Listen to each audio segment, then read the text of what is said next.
So in this video, I want to show you some options that I've been putting together for doing a online classroom that's face-to-face where I'm live streaming it at the same time.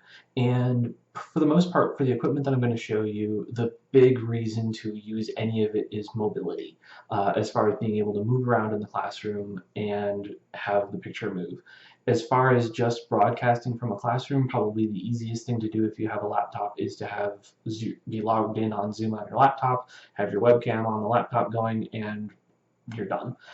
So I mean, that's probably the easiest way. That said, there's some issues with that. One, if you're standing at a podium or something like that and your laptop is on the table, it's angled up at you and the students are looking up your nose. So the video of it isn't going to be that good. The video quality of it isn't going to be that good. It will get the job done, and if you're in a classroom where you're like sitting and having a discussion and the laptop is more kind of at chair level while you're sitting, it'll be fine. But if you're going to be standing or anything like that, the laptop is probably not going to look too good.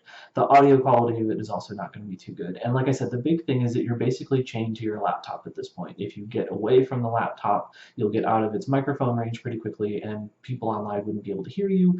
And obviously, if you're off camera, they can't see you.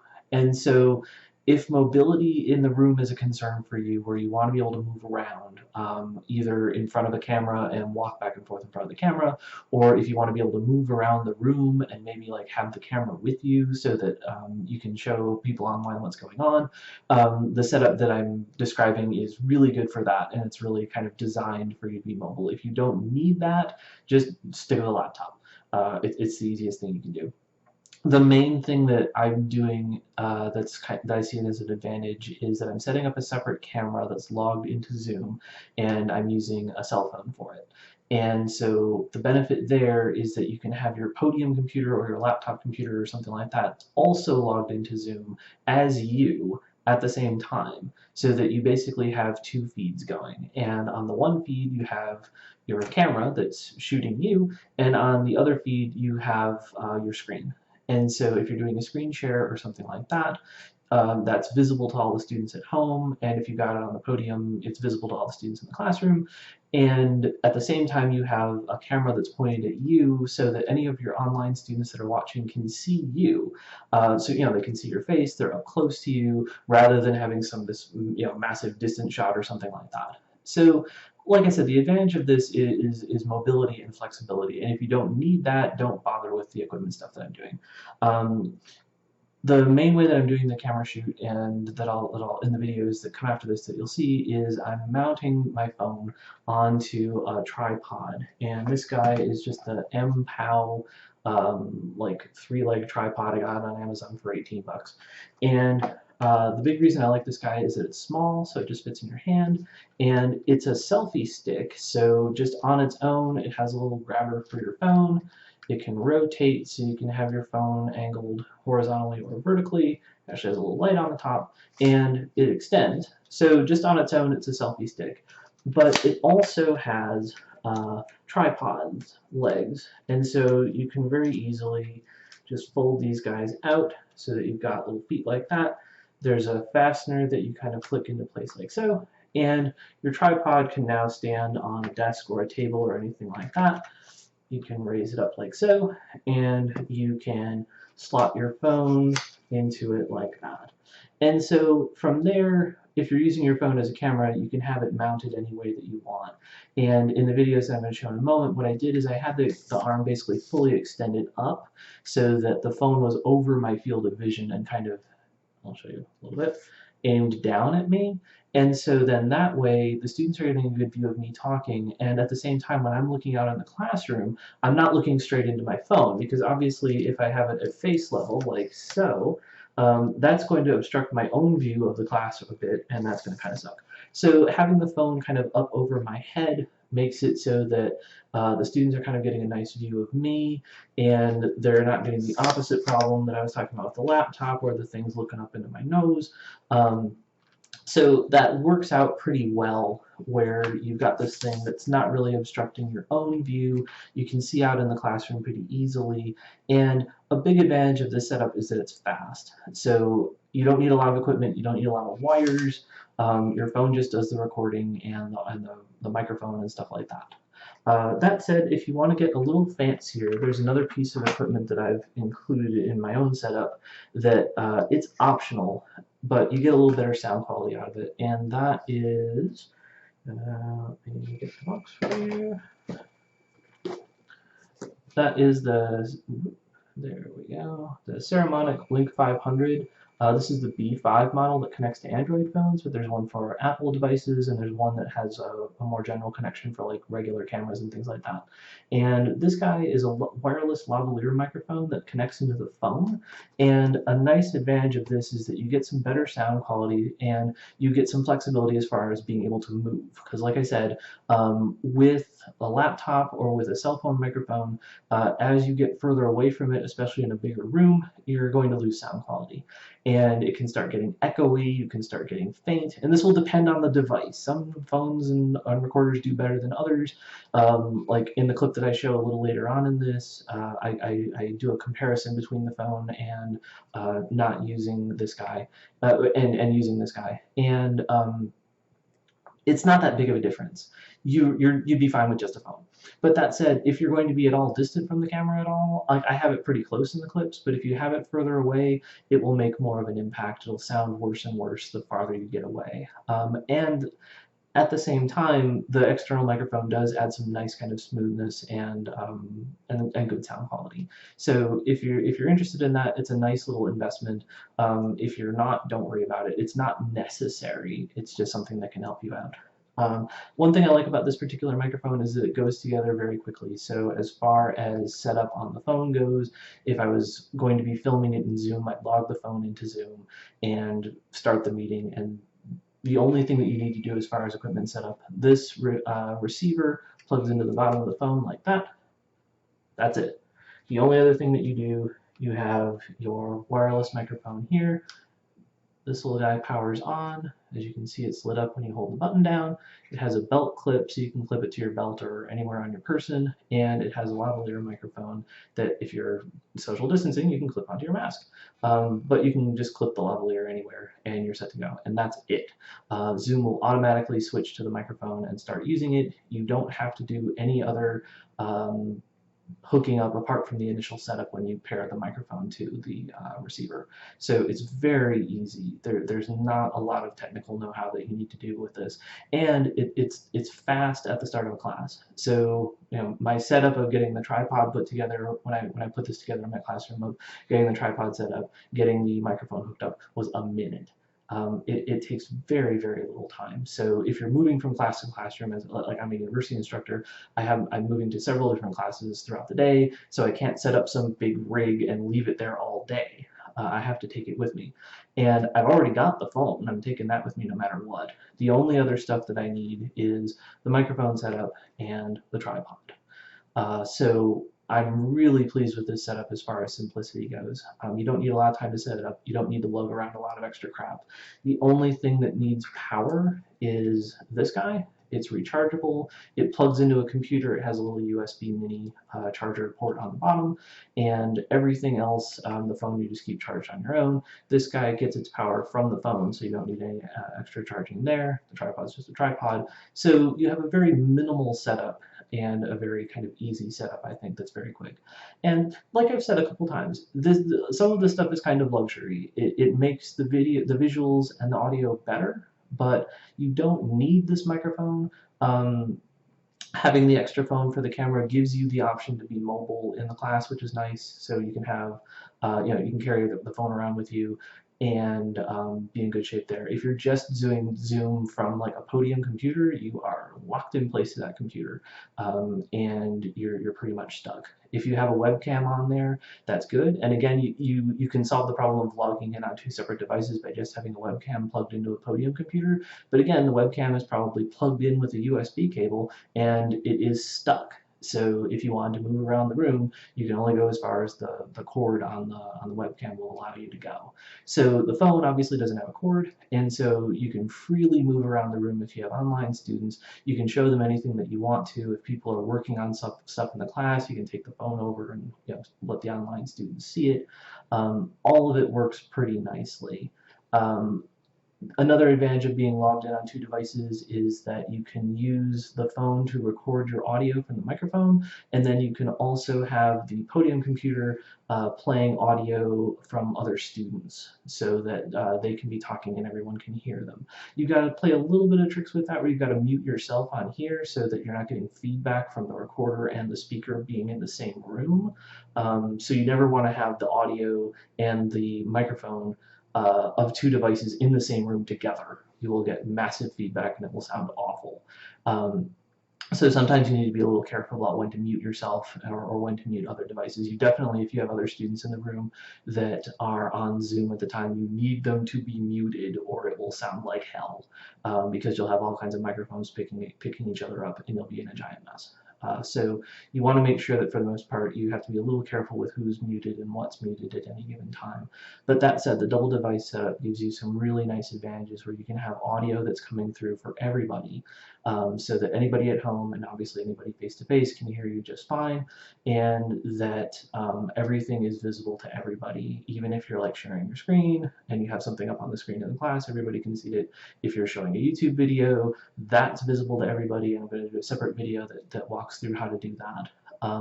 But my big goal in this, and I know I say this a couple times in these videos, is that you need to do as little as possible to adjust your class setup based on what's happening externally.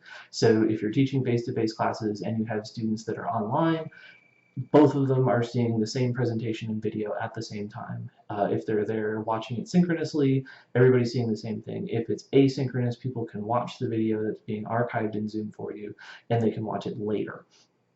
And so all the material's right there. If somebody has to quarantine and they can watch the videos at the same time that you're having your class, no problem, everything's great. If somebody has to quarantine and they can't watch the videos at the same time as you're having your class, they're all archived, no problem, everything's great. And you haven't had to do any additional work in order to put this together. You've just, no matter what, if I'm doing a face-to-face class, I'll have the video going, even if everybody's there. Because it just keeps it consistent. There's always a video archived, there's always a copy that's available, and if anybody needs to go back and look at it later, it's there. And if I need to quarantine and I can't be in class, I just do the same thing. I record from home. The setup is no different, and everything just goes on. So that's really been my big motivation for this.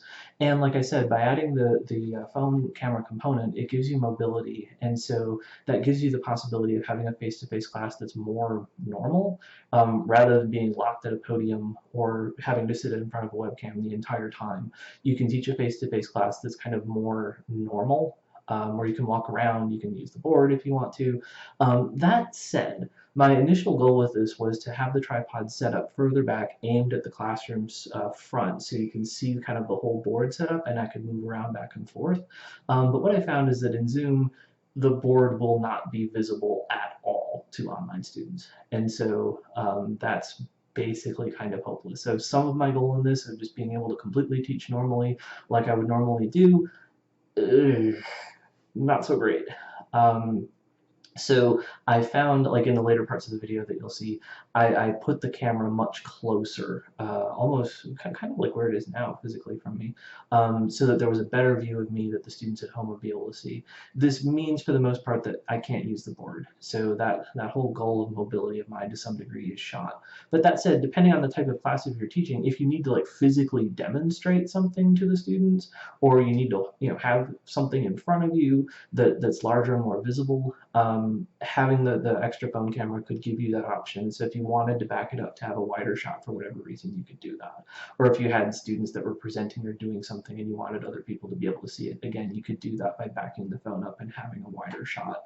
And that's also an advantage of the microphone, is that if you did want to back up the camera for whatever reason, your audio quality doesn't go to hell, because the microphone is on your body wherever you are. The sound quality doesn't change. And so if you do need a bigger visual space for whatever reason, having that external microphone, having the external second camera of the phone gives you a lot more flexibility. Like I said, in my case, I'm a languages teacher. For the most part, I'm doing kind of discussions with the students, like we read a paper and then we talk about it, or like I'm drawing syntax trees, I teach linguistics, or we're looking at phonology. And I think for me personally, I can do most of that just using a shared screen on Zoom and having the shared screen be visible to my students at home and the people in the classroom. So this particular microphone might be a bit of overkill for me. It'll have nicer sound quality for the people at home, so I'm still going to use it. But it's definitely not essential. But that said, if you do need any kind of larger visual space, something like this could be very, very good for you because it keeps the audio quality consistent no matter where you go in the room. And with the phone on the tripod, you can easily move it around, pull it back to get a wider shot, bring it in to get a closer shot, move around a room if there's physical objects that you want to show students, or if you're demonstrating something or something like that. If you have multiple groups that are demonstrating stuff, you can move the phone around and check on every single group. So I think, like I said, for my own personal teaching, I might not need this particular setup as much. I think it's a little bit overkill, but for you, it could be really valuable. And so after this, there's going to be a couple of other clips in the same video that will show some of my in-class uses of this. I wanted to try it out in an actual classroom. And so there'll be a couple of examples that show first the setup using the phone's microphone and using the Saramonic microphone. And the Saramonic one is better. It's not amazingly better. It's particularly there's less echo and it'll sound clearer, but it's not like, oh my God, you don't need the microphone in order to be able to function, especially with the phone close up to you. If you're in a larger room like an auditorium or something like that, then I would think you probably want some kind of external microphone like the Saramonic in order to make it work for you. But up close, like I said, you can probably just get by with your cell phone and nothing else, just having the cell phone logged into Zoom. So in any case, I'll wrap this part up, and the next sections of the video will show you some of the stuff that I did in class, and hopefully this will be helpful to you. One quick detail I forgot to mention of the videos that are going to come right after this is that they were all shot on this phone using Zoom. And so one thing you'll notice is that the video quality isn't amazing, and that's partly because Zoom will throttle the quality of it. So if I was just recording this on my phone, it would be much clearer. You know, if I was just using a video recorder or something like that, it would be much visually clearer. But Zoom will throttle the quality of it just because, you know, if you're trying to broadcast to 50 people and they're all sharing video at the same time, your internet will explode in flames. And so Zoom will not automatically do the best, highest, most amazing video quality when it's shooting, even if it's just recording on its own. So the video quality will not be stellar, but you'll see, like, if you're doing this video recording in Zoom in your classroom, you'll get to see exactly what that will look like for your students at home. And in my opinion, it's good enough. It's you know, it's not perfect 4K whatever, but it's good enough. And particularly the screen shares will come out clearly. So little addendum there. Okay, so I'm recording the Zoom meeting. I'm recording it through Zoom, and right now I'm using the wireless microphone so that when I'm off camera, it should be able to hear me regardless. So now I'm standing very close to the microphone, and you should be able to hear me okay. But as I keep backing up, the big thing is that it shouldn't mess up the microphone. So as I'm getting further and further from the camera, even if I'm not facing the camera, you should be able to hear me okay. And so now I'm standing here by the podium. Where I would be is if I was doing a normal face-to-face class.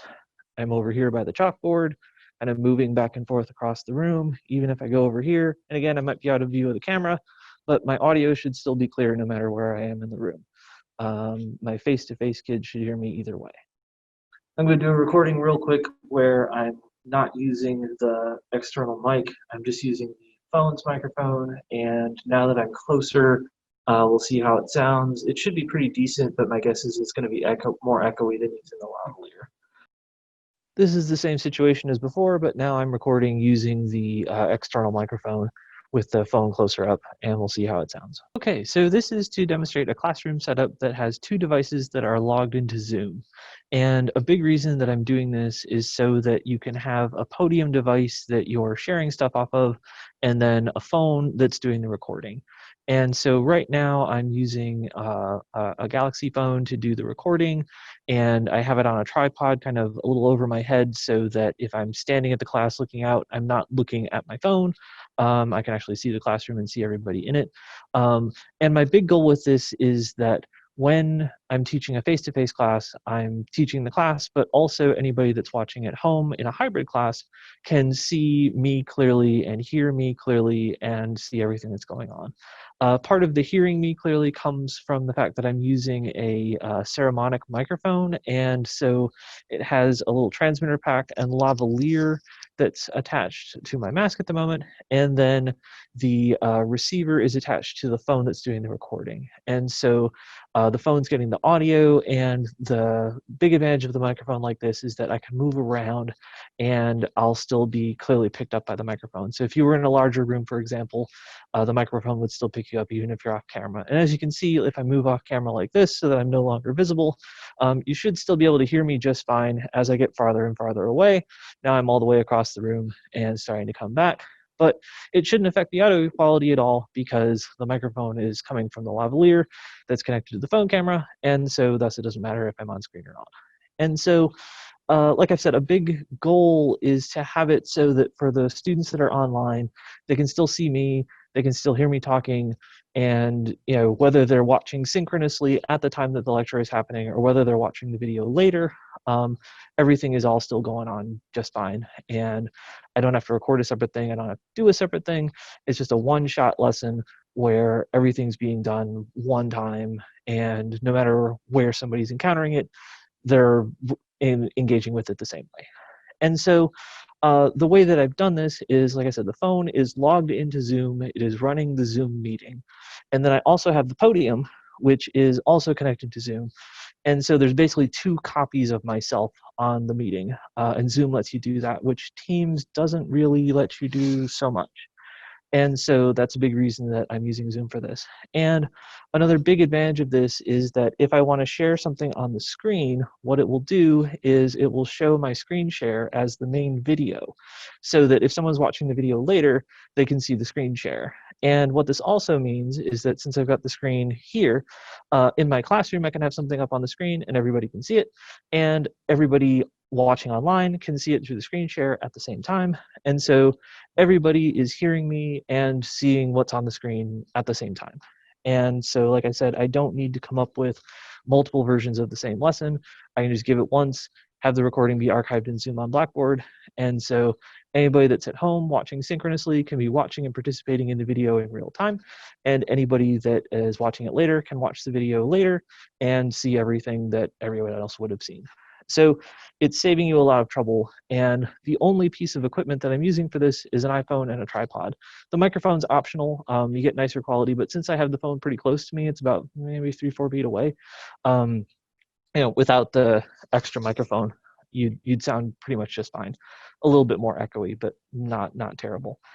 So what I'll do is I'll show you my screen sharing. So I'm going to share a Word document. And so now I've got, my visible to everyone document that I can edit in real time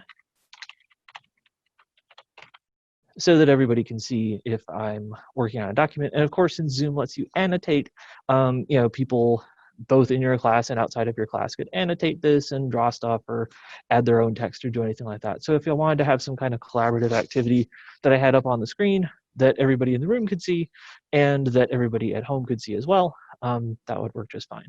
So like I said, the big advantages of the setup is that it's kind of a one-stop thing. You just put the phone on the tripod, you get it recording, you get it logged into Zoom, and you're set to go.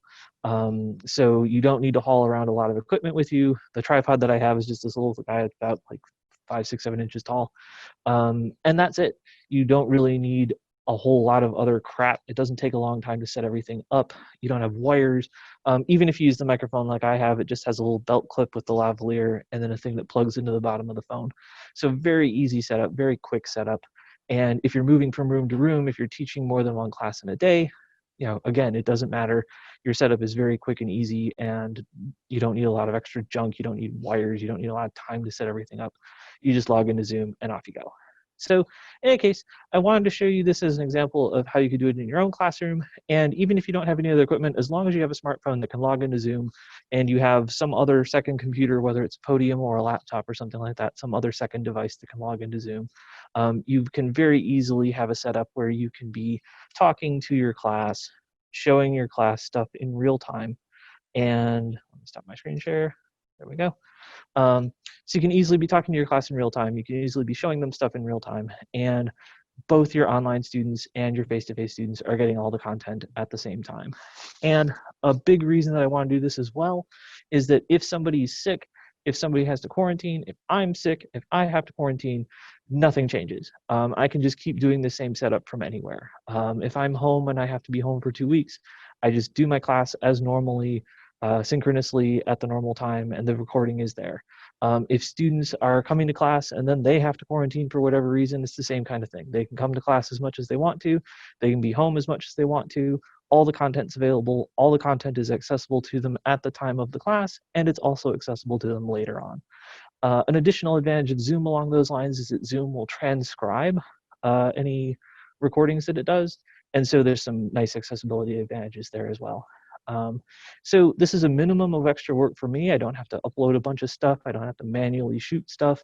Everything's just being shot and recorded in the Zoom conference, and it makes the students' lives a lot easier because it's all there for them no matter what. Everything's consistent no matter what. Stuff's not changing around, and no matter what their situation is for health, and or what your situation is for health. If school gets shut down halfway through the semester, everything can just proceed along as usual. So hopefully this is helpful to you, and if you're putting together your own class, you can put this to some good use. So thanks a lot. Take care.